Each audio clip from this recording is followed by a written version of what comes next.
दोस्तों नमस्कार, हाजिर है एक बार फिर से आज की बड़ी और ताजा खबरों के साथ। बस आपसे निवेदन है, कृपया वीडियो को लाइक कर दें, चैनल को सब्सक्राइब कर लें और घंटी बटन जरूर दबा दें। पहली बड़ी खबर है, ज्ञानवापी मस्जिद केस अब फास्ट ट्रैक कोर्ट में हुआ ट्रांसफर। 30 मई को होगी अगली सुनवाई। आपको बता दें कि ज्ञानवापी मामले में एक बड़ी खबर सामने आ रही है। कोर्ट ने बिना वक्त गवाए मामले की सुनवाई करते हुए इस पूरे केस को अब फास्ट ट्रैक में ट्रांसफर कर दिया है। अब ज्ञानवापी मस्जिद का मामला फास्ट ट्रैक कोर्ट में चलेगा। बताया जा रहा है कि मामले की रोजाना सुनवाई हो सकती है और जल्द से जल्द फैसला सुनाया जा सकता है। मामला 30 मई से फास्ट ट्रैक कोर्ट में सुना जाएगा। सिविल जज रवि दिवाकर ने यह मामला फास्ट ट्रैक कोर्ट में ट्रांसफर किया। अब फास्ट ट्रैक कोर्ट में जज महेंद्र पांडे इस मामले पर सुनवाई करेंगे। हालांकि यह बताया गया है कि ज्ञानवापी पर जो नई याचिका दायर हुई थी उसे ही ट्रांसफर किया गया है। इस मामले को लेकर हिंदू पक्ष के वकील शिवम गौड़ ने बताया कि फास्ट ट्रैक कोर्ट में फाइल ट्रांसफर हो चुकी है। हम कोर्ट में जा रहे हैं और इस मामले की तत्काल पूजा की मांग करेंगे। इस मामले में आपत्ति का कोई भी मतलब ही नहीं है। हम चाहते हैं कि आज ही सुनवाई हो और कल से पूजा का आदेश जारी किया जाए। बताया गया है कि जज ने अपने विवेक से ही ये मामला फास्ट ट्रैक में भेज दिया है। ऐसी मांग किसी भी पक्ष की तरफ से नहीं की गई थी। इस मामले पर फास्ट ट्रैक कोर्ट में रोजाना सुनवाई पर भी फैसला लिया जा सकता है। साथ ही सुनवाई की एक टाइमलाइन भी तय की जाएगी। बता दें कि फास्ट ट्रैक कोर्ट में तय समय में अपना फैसला सुनाया जाता है। इसके अलावा समन, वारंट और बाकी तैयारियों में देरी से सुनवाई स्थगित नहीं हो पाती है। आपको बता दें कि फिलहाल अब यह मामला फास्ट ट्रैक कोर्ट में चला गया है और जल्द ही इस पर फैसला आएगा। अगली सुनवाई 30 मई को होगी। और बड़ी खबर, ज्ञानवापी मस्जिद पर सुनवाई से ठीक पहले बड़ा विवाद आया सामने। मस्जिद कमेटी पर जमीन घोटाले का लगा आरोप। आपको बता दें कि वाराणसी की ज्ञानवापी मस्जिद को लेकर लगातार विवाद जारी है और इस मामले पर रोजाना नए नए दावे किए जा रहे हैं। अब ज्ञानवापी मामले पर सुनवाई से ठीक पहले एक बड़ा विवाद सामने आया है, जिसमें मस्जिद की जमीन को लेकर घोटाले की बात कही गई है, जिससे इंतजामिया कमेटी पर कई गंभीर सवाल उठाए गए हैं। कमेटी पर ज्ञानवापी मस्जिद की 17 विस्वा जमीन बेचने का आरोप लगाया गया है। ज्ञानवापी मस्जिद की 140 साल पुराने खसरा की एक कॉपी सामने आई है, जिसे लेकर यह बड़ा दावा किया गया है। इस खसरे में मस्जिद की जमीन 31 विस्वा बताई गई है, जबकि कोर्ट कमिश्नर के सर्वे में मस्जिद की जमीन सिर्फ 14 विस्वा ही बताई गई है। इसे लेकर अब कहा जा रहा है कि कमेटी की तरफ से आधी जमीन बेच दी गई है। सुनवाई से ठीक पहले जमीन घोटाले का यह खुलासा काफी अहम साबित होगा। फिलहाल इंतजामिया कमेटी की तरफ से इसे लेकर कोई भी सफाई सामने नहीं आई है। ज्ञानवापी मामले पर सुनवाई हो रही है। वैदिक सनातन संघ की तरफ से यह याचिका दायर की गई है, जिस पर सुनवाई होगी। इस याचिका में मांग की गई है कि ज्ञानवापी मस्जिद में मुस्लिमों की एंट्री पर बैन लगाया जाए और साथ ही साथ गुंबद को तोड़ने के आदेश दिए जाएं। अगली बड़ी खबर, भारतीय पुरातत्व सर्वेक्षण यानी ASI का बड़ा ऐलान। कहा, कुतुब मीनार कोई पूजा स्थल नहीं, इसे मंदिर नहीं बता सकते। आपको बता दें कि देश भर में धार्मिक स्थलों और स्मारकों को लेकर बहस जारी है। इसी बीच कोर्ट में सुनवाई हुई और फैसला सुरक्षित रख लिया गया है। लेकिन सुनवाई के दौरान भारतीय पुरातत्व सर्वेक्षण यानी ASI ने कोर्ट में अपना जवाब दाखिल किया है। साथ ही ये भी साफ कर दिया है कि कुतुब मीनार कोई भी पूजा स्थल नहीं बल्कि एक स्मारक है और इसकी मौजूदा स्थिति को बदला नहीं जा सकता है। 9 जून को कोर्ट इस मामले में फैसला सुनाएगा। दरअसल कुतुब मीनार परिसर के अंदर हिंदू और जैन देवताओं की मूर्तियों को पुनः स्थापित करने की याचिका कोर्ट में दायर की गई थी, जिसका ASI ने विरोध किया है। ASI ने साफ कर दिया है कि कुतुब मीनार कोई भी पूजा स्थल नहीं बल्कि एक स्मारक है और इसकी मौजूदा स्थिति को बदला नहीं जा सकता है। आपको बता दें कि फिलहाल अब इस मामले में 9 जून को कोर्ट अपना फैसला सुनाएगा। अगली बड़ी खबर, राहुल गांधी ने मोदी और RSS पर बोला बड़ा हमला। कहा, लोकतंत्र के बुनियादी ढांचे पर किया जा रहा कब्जा। आपको बता दें कि कांग्रेस के पूर्व अध्यक्ष राहुल गांधी ने लंदन के कैम्ब्रिज यूनिवर्सिटी में एक बार फिर प्रधानमंत्री नरेंद्र मोदी और RSS पर निशाना साधा। राहुल गांधी ने मोदी की तुलना कोरिया मॉडल से कर दी है। राहुल गांधी के निशाने पर चुनाव आयोग से लेकर मीडिया और सोशल मीडिया कंपनियां भी रही। कैम्ब्रिज यूनिवर्सिटी में राहुल गांधी ने कांग्रेस में बदलाव को लेकर भी बात की और चीन की विस्तारवादी नीति से लेकर यूक्रेन युद्ध तक अपने विचार व्यक्त किए। प्रोफेसर श्रुति कपिला के साथ हुई बातचीत के दौरान कांग्रेस का वीडियो कांग्रेस ने काट छांट कर 24 घंटे बाद जारी किया है। आपको बता दें कि बातचीत के दौरान राहुल गांधी ने दावा किया है कि भारत के तमाम राज्यों में मुख्य रूप से 2 पार्टियां हैं। कैम्ब्रिज यूनिवर्सिटी में राहुल गांधी ने कई मसलों को लेकर बातचीत की। मोदी की आर्थिक नीतियों की तुलना कोरिया से उल्लेख करते हुए राहुल गांधी ने कहा कि मोदी कोरिया मॉडल की मुताबिक सोच रखते हैं, जहां उन्हें ऐसा लगता है कि बड़ी आबादी को थोड़ा बहुत भुगतान कर सत्ता और संपत्ति को कुछ लोगों के नियंत्रण में कर सकते हैं।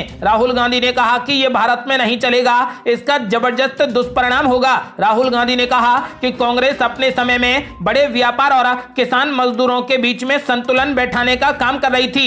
आरएसएस पर हमला बोलते हुए राहुल गांधी ने कहा कि भारत में लोकतंत्र के बुनियादी ढांचे पर एक संस्थान द्वारा कब्जा किया जा रहा है। अगली बड़ी खबर, बेंगलुरु में भारी बवाल, मस्जिद के बाहर विश्व हिंदू परिषद के कार्यकर्ताओं ने किया पूजा पाठ, पुलिस ने हिरासत में लिया, धारा 144 लागू। आपको बता दें कि देश में धार्मिक स्थलों को लेकर चल रहा बवाल थमने का नाम नहीं ले रहा। ज्ञानवापी के बाद अब कर्नाटक में भी एक मस्जिद को लेकर ऐसा ही दावा किया गया है। कर्नाटक के बेंगलुरु में पुरानी मस्जिद के नीचे कथित तौर पर हिंदू मस्जिद जैसा वास्तुशिल्प डिजाइन मिलने का दावा किया गया है। अब इस जगह पर विश्व हिंदू परिषद के कार्यकर्ता पहुंच चुके हैं, जिसे देखते हुए मंदिर के आसपास सुरक्षा बढ़ा दी गई है। ये सभी लोग पुरानी मस्जिद में पूजा करने की मांग कर रहे हैं। इतना ही नहीं, मस्जिद के बाहर इन लोगों ने पूजा अर्चना भी की है, जिसे देखते हुए माहौल काफी तनावपूर्ण हो चुका है। विश्व हिंदू परिषद के इस हंगामे को देखते हुए पूरे इलाके में धारा 144 लागू कर दी गई है। मौके पर भारी संख्या में पुलिस बल तैनात किया गया है।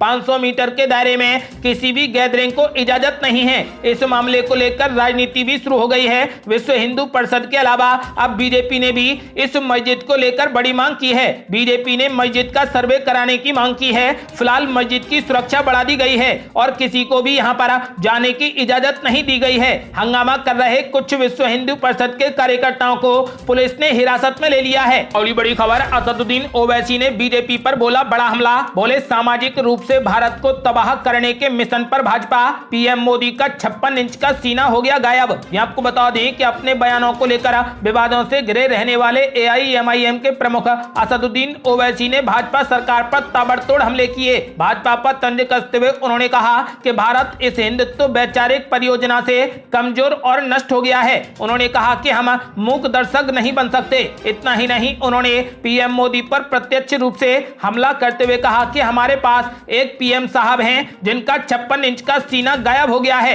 उन्होंने कहा कि हमारी लड़ाई एक मजबूत समावेशी भारत के लिए है, जहां सभी भारतीयों के अधिकार सुरक्षित हैं और संवैधानिक मूल्य सर्वोपरि हैं। स्वतंत्रता, समानता और बंधुत्व के लिए यह न्याय की लड़ाई है। मोदी सरकार पर हमला करते हुए उन्होंने कहा कि मोदी सरकार हमारी राष्ट्रीय सीमाओं की रक्षा करने में असमर्थ है। यही मौलिक जिम्मेदारी है जिसके लिए इसे चुना गया है। पीएम मोदी पर हमला करते हुए उन्होंने कहा कि वे अर्थव्यवस्था का प्रबंधन भी नहीं कर सकते हैं, जो कि मंदी में है। इस दौरान एआईएमआईएम के प्रमुख ओवैसी ने आरोप लगाते हुए कहा कि सामाजिक रूप से भाजपा भारत को तबाह करने के मिशन पर है। अगली बड़ी खबर, मुख्यमंत्री एमके स्टालिन ने मोदी सरकार पर बोला बड़ा हमला, कहा राज्यों के अधिकारों को छीनकर आर्थिक संकट खड़ा कर रही सरकार। आपको बता दें कि तमिलनाडु के मुख्यमंत्री एमके स्टालिन ने केंद्र सरकार पर आरोप लगाते हुए कहा कि वो राज्यों के अधिकारों को छीनकर सभी राज्य सरकारों पर एक तरह का आर्थिक संकट थोप रही है। वो सलेम में पिछले एक साल में अपनी सरकार की उपलब्धियां बताने के लिए एक पार्टी बैठक को संबोधित कर रहे थे। एमके स्टालिन ने कहा कि केंद्र सरकार ने राज्य सरकारों से वित्त और कर से संबंधित सभी अधिकार छीन लिए हैं और एक तरीके का आर्थिक संकट खड़ा कर दिया है। अगली बड़ी खबर, कांग्रेस की 3 कमेटियों में सचिन पायलट की एंट्री, सोनिया गांधी ने दिए बड़े संकेत, अशोक गहलोत गुट को लगा झटका।